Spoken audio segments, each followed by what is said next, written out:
Welcome to Category Visionaries, the show dedicated to exploring exciting visions for the future from the founders who are on the front lines building it. In each episode, we'll speak with a visionary founder who's building a new category or reimagining an existing one. We'll learn about the problem they solve, how their technology works, and unpack their vision for the future.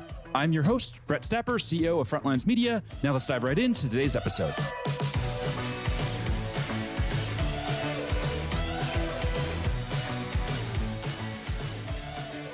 Hey everyone, and thanks for listening. Today I'm speaking with Emmanuel Massenez, CEO of Kwali, a food production platform that's raised $2.5 million in funding. Emmanuel, thanks for chatting with me. And how'd I do on pronouncing your first name, last name, and company name? Pretty good. Thank you, Brett. That's nice meeting you. Yeah. How do you say your last name? So it's French, so it's Emmanuel Massenez, or Massenez, you can say as well. Got it. Okay, perfect. And let's start with a quick summary of who you are and a bit more about your background. Yeah, of course. So I am new to the US. I'm French, from a French family. I grew up in Chile, in South America. My family moved to Chile in the 90s. We were pioneers in the wine business when the Chilean wine started to conquer the world at that time. And then I went back to France to study university. I have a master's degree in economics. At some point, I wanted to to pursue a career in economics and do a PhD in economics. Thanks God I didn't do it. And yeah, I've been an entrepreneur for the last 10 years, and I moved to San Francisco 2 years ago. Nice. Wow. So you were really contrarian then. That was what, right in the heart of the pandemic?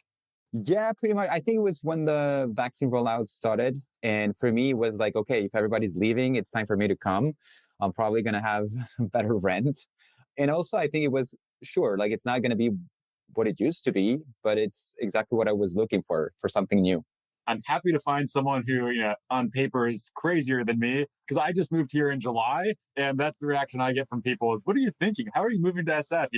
It's dead. But I think the reality is when you're actually here, you realize that that's not true at all. It's, far from dead. And I think that, this is the absolute best place in the world to be a tech founder. I think it's really hard to make a case for anywhere else, even, Miami or Austin, any of those up and coming places. They're very much still up and coming, which is a risky place to make.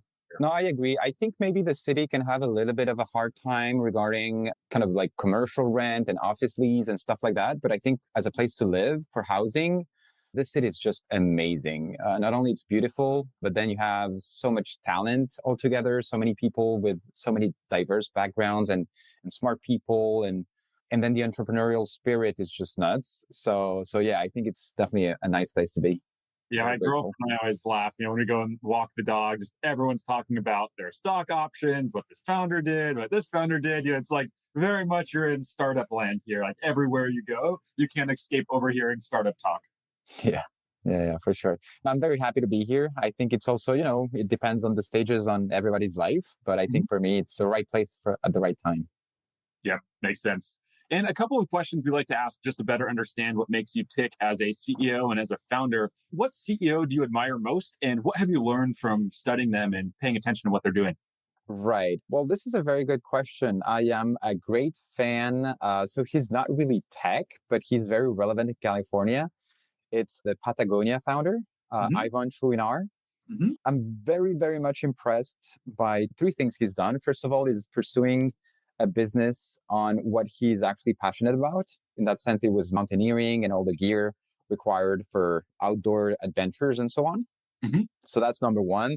Then I'm really impressed about his commitment to his passion, which in that sense is the environment and how to, do good. Not only kind of like have a business, but also see the way you can participate to the good things in life and not only do it for money. And in my opinion, what happened at the beginning, or I think it was in June or July of this year, when he decided to put all his ownership of Patagonia in a trust to address his passion, in that sense, it's climate change, I was blown out because usually, we live in a world where money has a lot of power.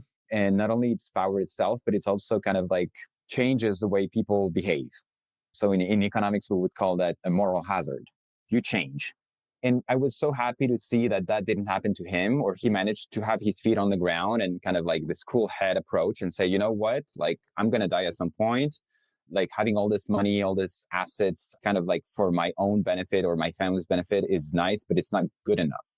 And so putting this into a broader commitment is something that I really appreciate. And I wish more people with power and money could do.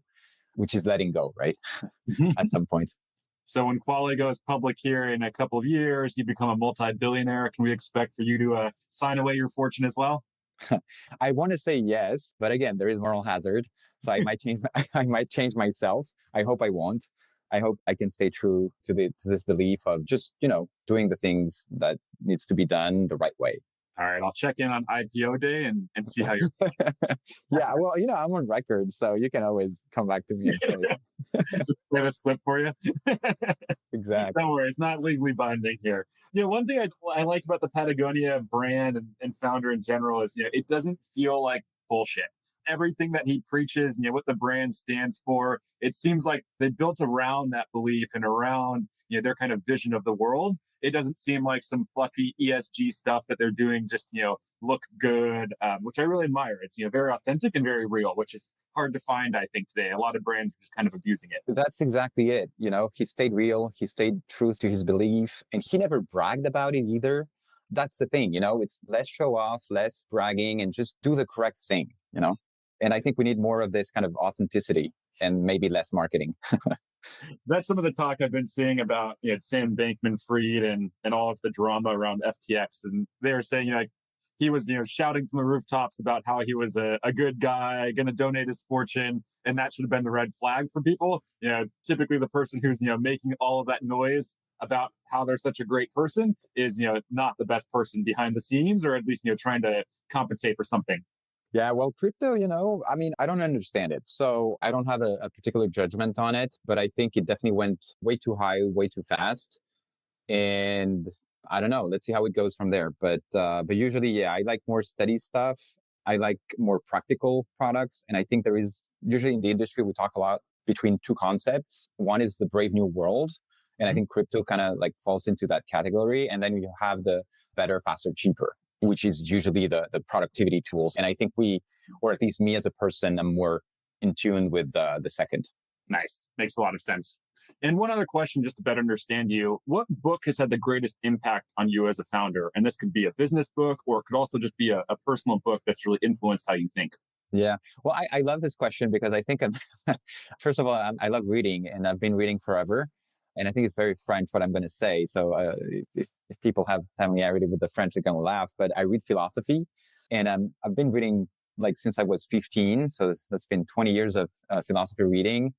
And I think probably the author, more than a book, but the author that has the biggest impact in me has been Nietzsche, Friedrich Nietzsche. And I've pretty much read all his books. He is, I would say, the ultimate game changer, the ultimate kind of like revolutionary in the sense that he changes your vision of what seems to be so one way. Suddenly it's in the other way. So it has this capacity of opening your eyes to new stuff that were always there, always in your sight, but you just couldn't see it.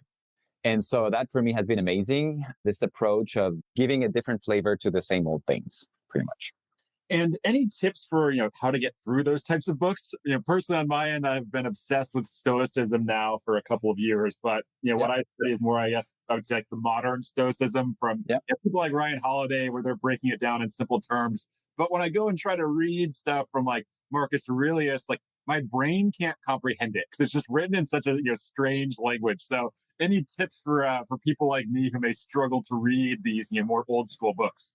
Yeah, and I'm happy you mentioned Stoicism because I am myself also very, or try to be very Stoic. And I think Marcus Aurelius, for instance, is a fascinating book. I think the best way to do it is probably practice. So the more you read, the more you get it. And at the same time, I think we need to let go the fear of not understanding because it's only fear. And I think it's only but natural to understand what we can.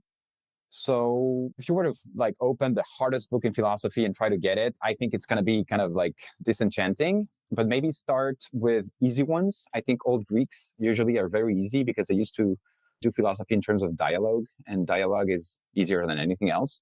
Mm-hmm. So that's a good one. And the Greeks, they invented pretty much everything. So there is a lot to do there.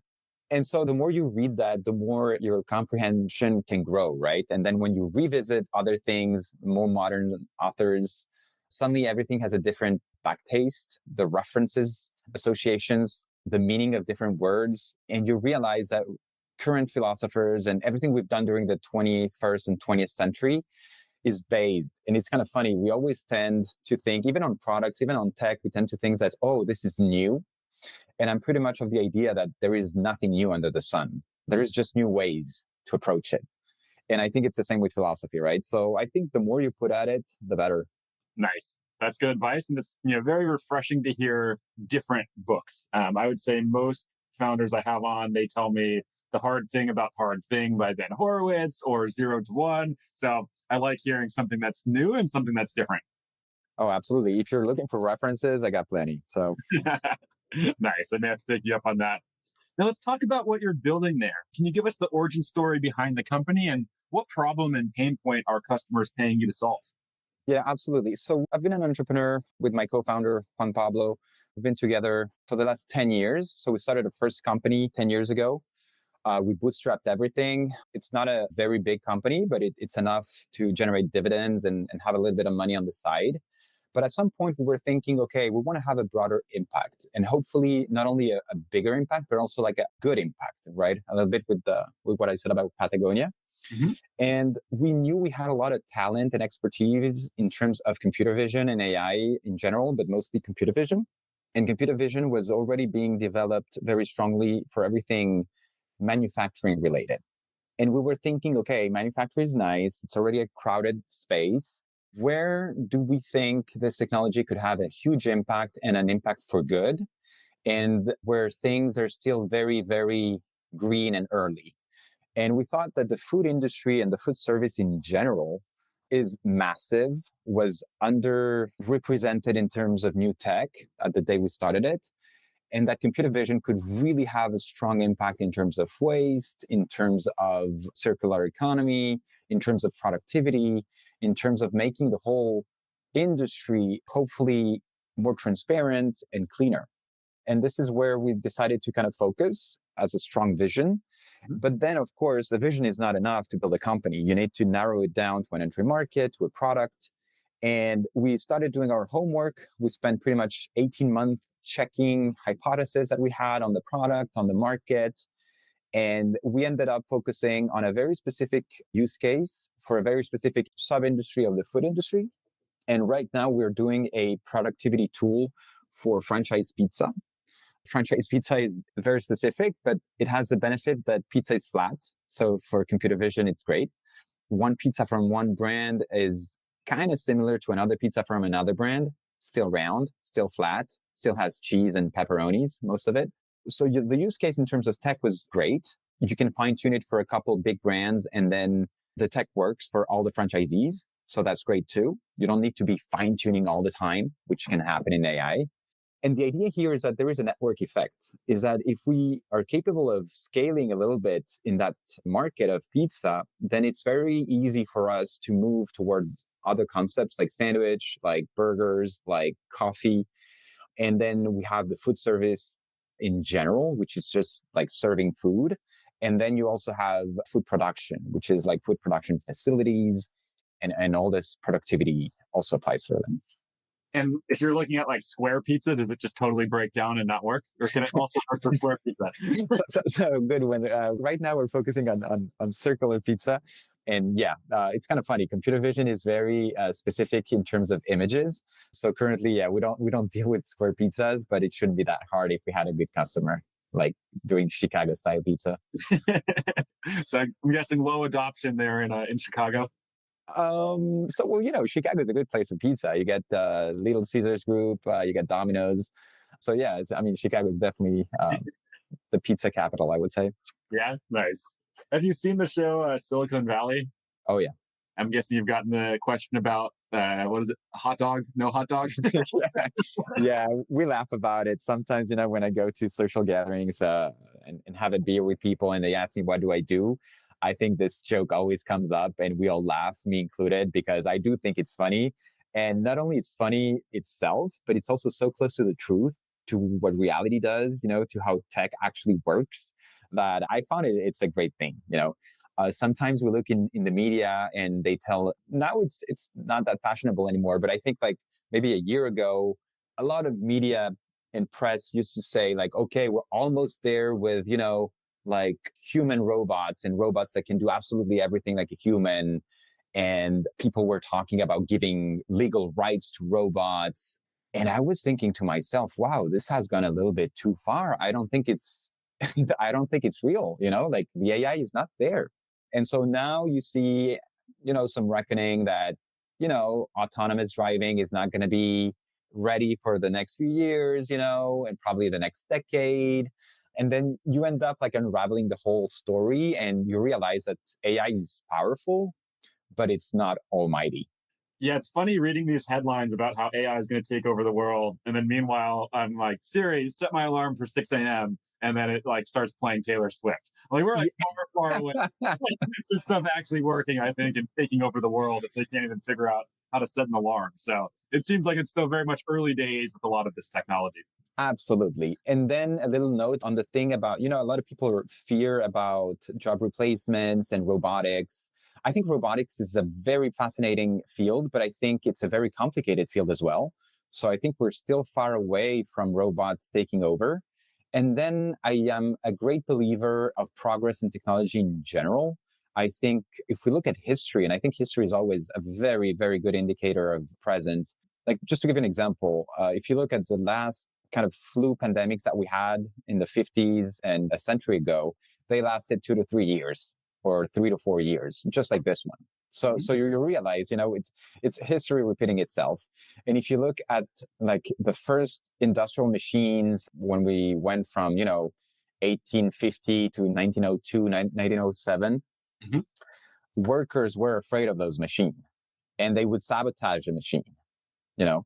And guess what? Well, if you adopt the machine, you have better works, you have better conditions, you focus on more creative works, on works that are less repetitive. And overall, it ended up being a blessing. Nowadays, we have a better quality of life than we used to have 150 years ago. So we need to believe. That's the thing, not fear. Yeah, totally agree with that.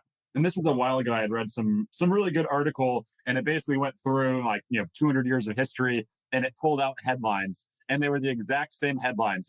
This technology is going to take away all of these jobs, and civilization is basically screwed. And there's insert any technology you want here, but that story has been told over and over and over and over again, and people seem to forget that there's also a lot of job creation, and just society as a whole always adapts, and it always ends up being like a net positive in the end.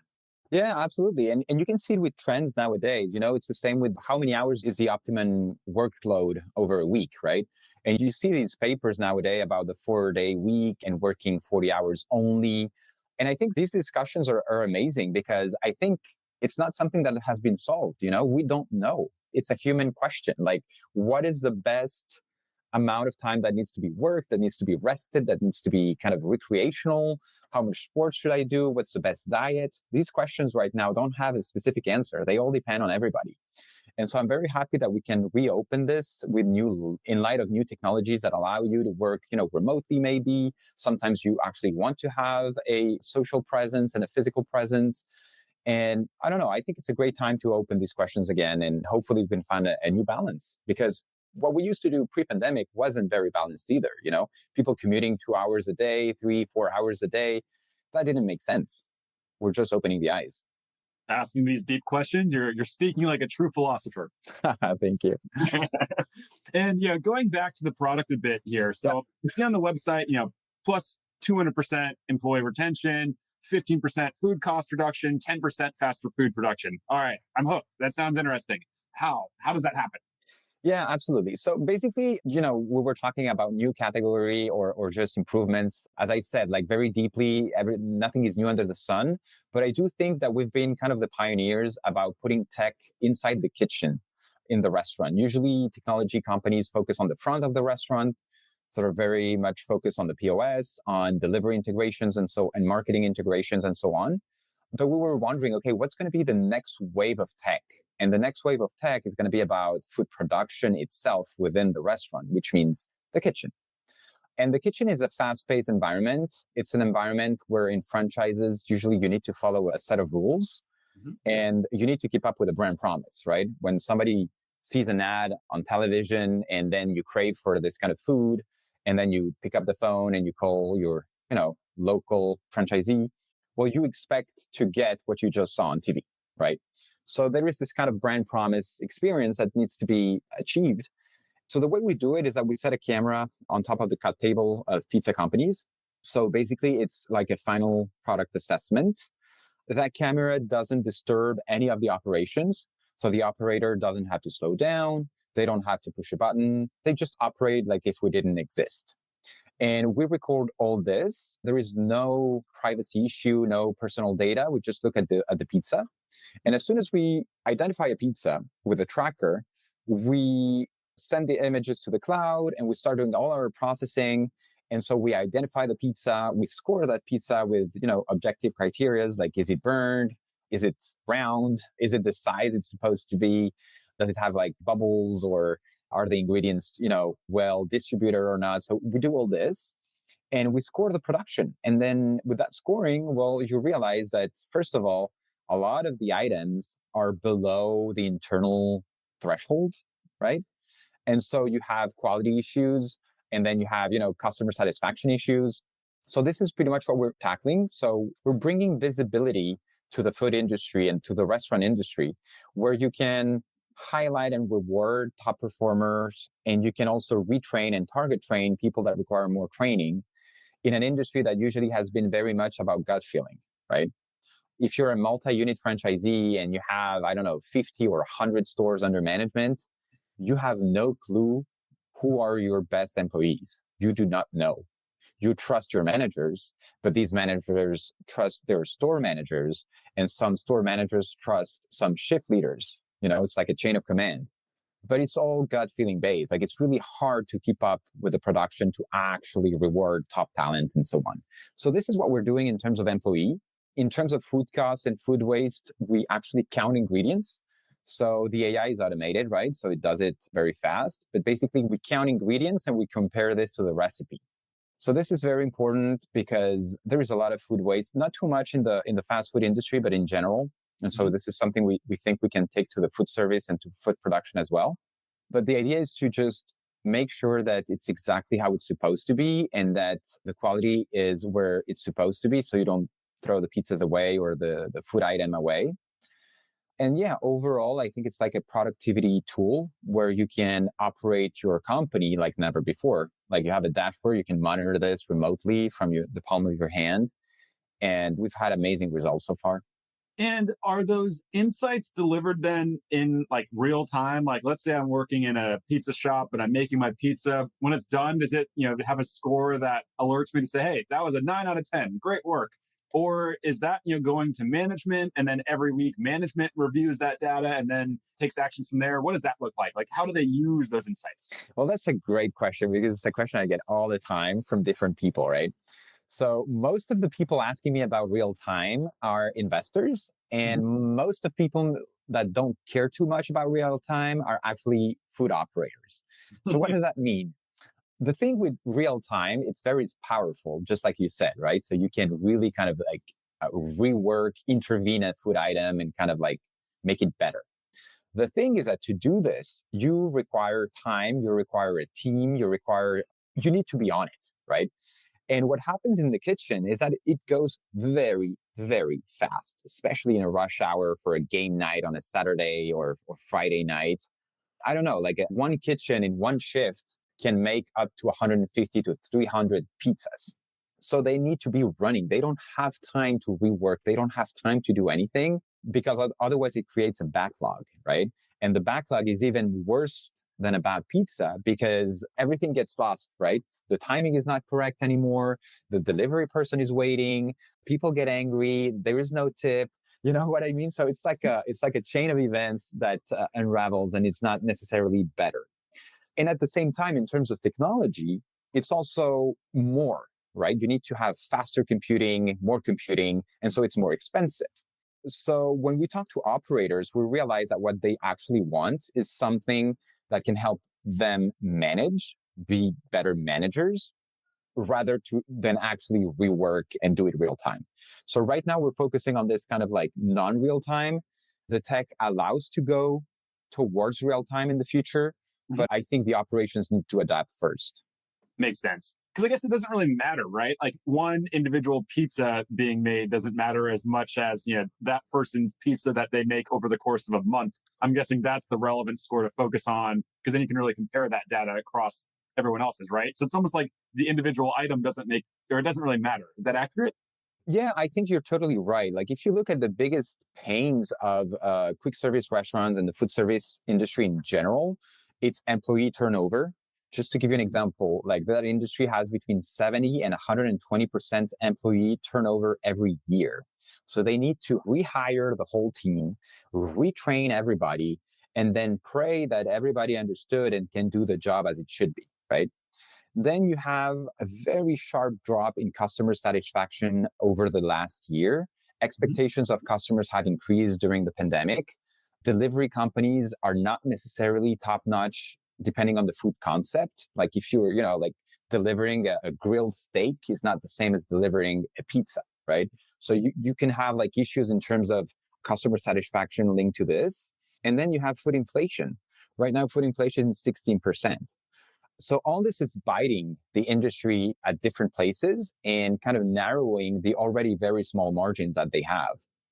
So our idea here, our goal with Kwali is to help them manage, understand where the margins are, understand how to make their employees more loyal and happy, and so they can work better. And Mhm. just like we said, in terms of, workload weekly, if you have a happy employee, your customers are going to be happier too, because the employee is going to work better, right?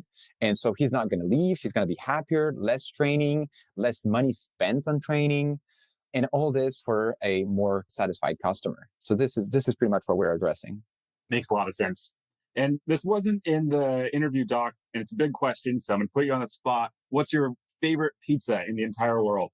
I gotta say, I'm a big fan of the pepperoni pizza in general. I think there is a magic between the pepperoni flavor and cheese. So I'm gonna stick to that one. Come on, we got to go a specific pizza place, though. Oh, we sure do. Yeah, I mean, there's lots of good pizzas around. Perfect. So let's talk about category a bit more there. So I know it's a food production platform. When you say that, do people know what that means? Like, does that resonate, or does it require a lot of explanation to say, okay, here's what we mean by a food production platform? Yeah, people need a little bit of explanation, and I think it's a new concept, a new category, as you said. It's about bringing the latest technologies for the kitchen. Usually, within a kitchen right now, you have something like an inventory management and maybe like a task management, where if you have to clean, you need to upload a picture of the cleaning, right? Like these kind of task managers, and inventory management is you have this, you have an iPad in your hand, you go to the warehouse and you start counting how much cheese and how much pepperoni you have left. This is pretty much the state of the technology as of today. What we're trying to do here is to bring a more holistic approach about the production. Who works when? Who works well? Where do people need training? Is that shift outperforming or underperforming? Can you actually compare performance? Like this is something so new. I mean, for any other industry, this is something that seems kind of like obvious, but Mhm. for the food industry, it's something that is very new. If you have 2 stores or 10 stores or 50 stores, can you actually compare production? And I'm not comparing sales, I'm comparing production. Like who is actually doing the best quality items? Who's working well? Who's showing up on time? Who's somebody that, consistently delivers a nice, hard job? So this is what something we want not only to identify, but to highlight and promote. And as we said at the beginning of this interview, sometimes there is some misbelief about the technology and that technology can be used to sanction. And I think, or at least that's really not the way we want to put it. I think technology has to be an enhancer of work. Technology has to be here to make life more easy, right? So if you're an employee, you want to kind of like leverage the technology so you can do a better work, so you can have a more satisfying day, and so you can go home happier. That's the whole goal here. So the idea in our technology is to make it accessible for all the levels of employees. So if you're a store manager, you have access to it. Of course, if you're a regional manager, you have access to it. If you're management, like the C level and everything, you have access to it. Mhm. So everybody knows what's going on, who can improve. And we go from the basis also that when mistakes happen, it's not out of bad faith. If mistakes happen, it's because somebody's unaware of it. And so we promote a lot of education, and I think it's all for the better. Makes sense. Love that.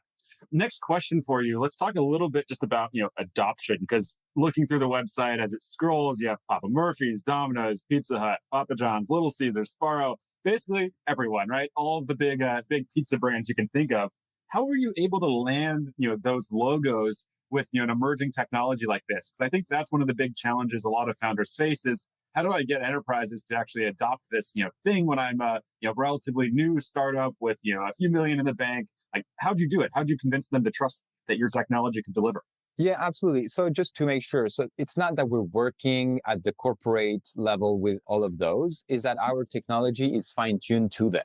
So what does that mean? Is that we have a camera in a friendly franchisee that saw, value in what we're doing and said, you know what, it would be great if this could work for my franchise as well, for my brand. So for us, it only required setting like a pilot or like a couple cameras in a couple stores of each brand, and then fine tuning the AI to their specific menu. So all this is public information. The menu, it's on the website, and then you need to find this person that is willing to play the game, that is willing to trust the technology, and that is wanting to improve what they're currently doing. So this is pretty much how we've been doing it. We've been knocking at people's door, and some of them, are tech enthusiasts. Some of them are not. So usually we move on, and we've been working with early adopters pretty much. Got it. That makes sense. And I have to call out Domino's there specifically. I think they've really embraced this mindset of, everyone's a technology company. They really seem to think and act and operate like a technology more and more. It seems like they're always on the cutting edge of this stuff. Oh, yeah. I think overall, the biggest four brands in pizza, including Domino's, PJ, Pizza Hut, and Little Caesars, I think they all kind of understand, Domino's even more, but to a broader extent, they all understand that pizza is a good business, but pizza is also an operation-based business, and operating pizza stores can be very challenging for the reasons I mentioned, right? So employee turnover, customer satisfaction, and food inflation. And so they know that if they want to be a more attractive franchise and grow their franchisee base and kind of like make everybody happy, they need to have the best tools in the market. And with today's latest technologies being available, like computer vision, I think we are just starting to scratch the surface of what can be done. We have a lot of projects on top of what we're doing. To give you an example, right now we are thinking about, as soon as we reach critical mass, we would like to integrate with delivery company and provide them the exact timing of when an order is actually ready. Right now you have a lot of bottlenecks of delivery people showing up at the restaurant and creating a bottleneck. And then the poor person that is at the front of the restaurant is like, oh, your order is not ready yet. So what if we can automate this and just let the person know exactly when the order is ready so they don't show up before? So that's very easy because we already have the picture of the final product, right? So we know exactly. So it's just an integration away. Another thing that we've been thinking about is about customer retention. Sometimes bad pizzas leave the kitchen and go to the customer. It happens. It's something you can't fight because of the backlog. So what do? Why don't you automate like a coupon to that customer and tell them, hey, I kind of know you're going to get not the best pizzas we ever made, but next time you'll get a free ice cream, right? So you can automate all this. And currently it's not done, and it's not reality based. It's not based on the actual quality of the product. So these are, growth projects that we have. I also like the idea of a scorecard. So you can provide franchisees with a dashboard where you can check order by order and kind of have an idea of which product did that customer get, how long did it take to produce it, how long did it take to deliver it, and have like this holistic 360 approach. And then food service, and then food operations. I think, as I said at the beginning, it's an industry that is craving for technology, and not only technology generically, but also from the latest in computer vision specifically. Amazing. Love it. Unfortunately, we're up on time, so we're going to have to wrap here. Before we do, if people want to follow along with your journey, where's the best place for them to go? Yeah, I think our website, www.kwali.ai. Kwali is Kwali, and on LinkedIn as well. Awesome. Well, thanks so much for taking the time to chat, share your vision, and really explain what you're doing. This is awesome technology and really love what you're building and look forward to seeing you execute on this vision. Thank you, Brett. All right. Keep in touch.